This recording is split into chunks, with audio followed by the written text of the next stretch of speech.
Hola, imaginado a James Bond despojado de su licencia para matar, con su placa del M16 rebujada e incluso con sus aliados dándole la espalda. Al más puro estilo Bond, la recuperación no se trataría de desesperación, sino de reinvención. Arco de recuperación de James Bond. Uno, una, aceptación de la pérdida.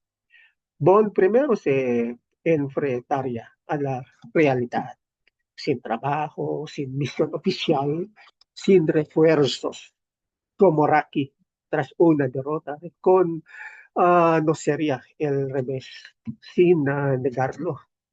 Este es el momento de caída de desgracia que todo héroe enfrenta. Dos, en el M16 ni amigos, Bond se apoyaría en sus habilidades principales: disciplina táctica, combate, estrategia, idiomas, resiliencia emocional. Ha perdido aliados antes, pero sigue avanzando. Adaptabilidad, desde casinos en Mónaco hasta selvas asiáticas, prospera en cualquier lugar. Esta fase se trata de redescubrir su identidad más allá de la institución. Tercera, reconstruyendo la red. Bond sabe que la supervivencia no es solitaria. Empezaría a formar nuevas alianzas, contactos locales, camereros, informantes intermediarios, clandestinos, antiguos rivales que ahora respetan su resiliencia. Gente común que ve su humanidad, no solo su leyenda. Es un recordatorio de que la confianza se puede reconstruir en lugares inesperados.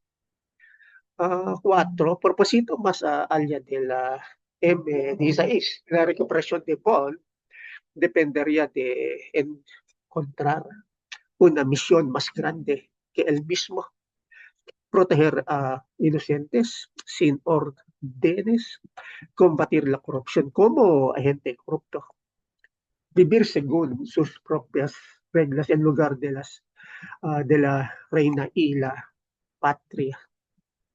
Este es el momento Mandela de Bond, la resiliencia transformada a servicio universal. 5 horas a renacimiento simbólico. Cinemáticamente lo verías entrenando solo en las montañas, en gimnasios de boxeo, como en el montaje de Rocky, cuando haciendo de noche, reflexionando sobre misiones pasadas, regresando al campo no como 007, sino como James Bond, un hombre resiliente. Para ti y para mí, la recuperación de Bond refleja mi trayectoria en BPO, o entre el trabajo transformación. Perder un puesto aliados en una disrupción en el mercado, autosuficiencia o dominio de Lean Six Sigma, reconstruir redes o resiliencia en las relaciones, encontrar un nuevo propósito o legado más allá de las métricas. Bond se recupera no aferrándose el pasado, sino redefiniendo su misión.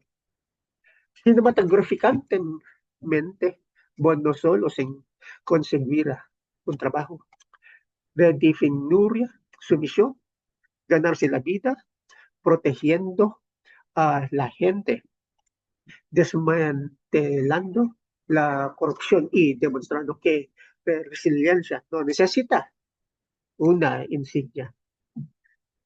Adiós.